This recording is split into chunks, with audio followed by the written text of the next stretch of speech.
আকাশের মেঘ এখন হাতের নাগালে। শুধু 2টি উপকরণে মাত্র 10 মিনিটে তৈরি হবে এই আকর্ষণীয় ক্লাউড কেক। বিশ্বাস করুন, এটা কেক না, এ যেন একদম মেঘের টুকরো। এত ক্রিমি মেল্ট ইন মাউথ একটা কেক মুখে দেওয়ার সাথে সাথেই জাস্ট গায়েব। আসসালামু আলাইকুম everyone, I am chef Ishika. Welcome back to আইফুড channel. Cloud cake বানানোর জন্য আমি প্রথমেই নিয়েছি 4টি ডিম। আমি আজকের কেকটা একটু বড় করে বানাচ্ছি, তাই 4টি ডিম নিয়েছি। আপনারা ইচ্ছে করলে প্রথমে 2টি ডিমেরও বানিয়ে দেখতে পারেন। এবার আমি ডিমের সাদা অংশ আর কুসুমগুলোকে আলাদা করে নিব। ডিমের সাদা অংশ আর কুসুম আলাদা করার সময় একটি বিষয় বিশেষভাবে লক্ষ্য রাখবেন, যেন ডিমের সাদা অংশে কোনোভাবেই কুসুমের অল্প একটু অংশ অবশিষ্ট না রয়ে যায়। এই কুসুমগুলো দিয়ে আপনারা কাস্টার্ড ক্রিম তৈরি করতে পারেন। আমার চ্যানেলে আপনারা কাস্টার্ড ক্রিমের রেসিপি সহ কাস্টার্ড ক্রিম দিয়ে তৈরি অনেক ডেজার্ট আইটেমের রেসিপি পাবেন, ইচ্ছে করলে চেক করতে পারেন। এবার ডিমের সাদা অংশে দিয়ে দিলাম 1/3 কাপ বা 70 গ্রাম চিনি। এবার একটি ইলেকট্রিক হ্যান্ড বিটারের সাহায্যে ডিমের সাদা অংশের মেরাং বানিয়ে নিব। আপনাদের হাতের কাছে যদি ইলেকট্রিক হ্যান্ড বিটার না থাকে, তাহলে আপনারা উইক্সের সাহায্যেও মেরাংটা তৈরি করে নিতে পারবেন। কিন্তু উইক্সের সাহায্যে মেরাং তৈরি করলে চিনিটা একবারে অ্যাড করবেন না। প্রথমে ডিমের সাদা অংশটাকে অল্প একটু বিট করে ফেনা তৈরি করে নেবেন, তারপর অল্প অল্প করে 3-4 বারে চিনিটাকে অ্যাড করবেন। চিনির পরিমাণটা আপনারা আপনাদের পছন্দ অনুযায়ী কমিয়ে বা বাড়িয়েও নিতে পারেন, কিন্তু আমার মনে হয়েছে এই 1/3 কাপ চিনিতেই একটা পারফেক্ট মিষ্টি হয়েছে। না খুব বেশি মিষ্টি, না খুব বেশি কম। কেক বানানোর জন্য ডিমের মেরাংটা এখনও পারফেক্ট হয়নি। দেখতেই পাচ্ছেন ডিমের মেরাংয়ের পিক্সগুলো এখনও কতটা বেশি সফট আছে। এই মেরাংটাকে বিট করতে করতে একদম স্টিফ পিক্স তৈরি করে নিতে হবে। মেরাঙে একদম স্টিফ পিক্স তৈরি হয়ে গিয়েছে। দেখতেই পাচ্ছেন পিক্সগুলো একদম স্টেবলভাবে দাঁড়িয়ে আছে। এটা এখন কেক তৈরির জন্য একদম পারফেক্ট মেরাং। এবার মেরাঙে দিয়ে দিলাম 1 চা চামচ ভ্যানিলা পাউডার। আপনারা ইচ্ছে করলে এখানে ভ্যানিলা এসেন্স বা আপনাদের পছন্দ অনুযায়ী যে কোনো এসেন্স ব্যবহার করতে পারবেন। ক্লাউড কেকটাকে বানানোর জন্য আমি একটি রাউন্ড শেপের পিজা ট্রে নিয়েছি।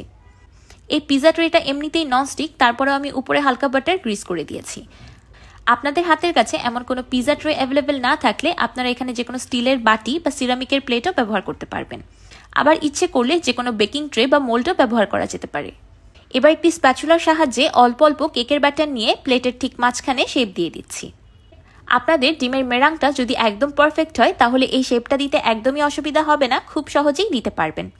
তারপরও চেষ্টা করবেন এই শেপটাকে একটু আলতো হাতে আস্তে ধীরে দেওয়ার, না হলে ডিমের মেরাংটা নষ্ট হয়ে যেতে পারে।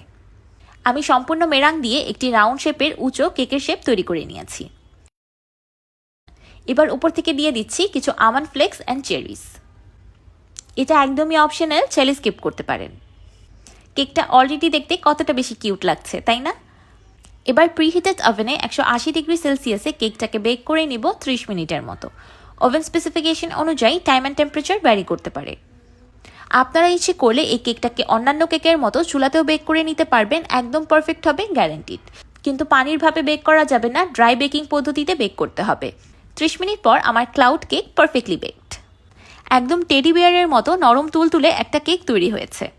আজকের কেকটা আমি পিস পিস করে কাটবো না, একদম মাঝখান থেকে কেটে আমি আপনাদেরকে কেকের সৌন্দর্যটা দেখাবো।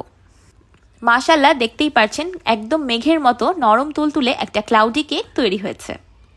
আটা ময়দার ব্যবহার ছাড়া এত অল্প সময়ে ও অল্প উপকরণে যদি এত মজাদার আর গ্লুটেন ফ্রি কেক তৈরি করা যায়, তাহলে আর কি লাগে বলুন তো? এত ক্রিমি স্মুথ জিগলি একটা কেক যে মুখে দেওয়ার সাথে সাথেই একদম মিলিয়ে যাচ্ছে।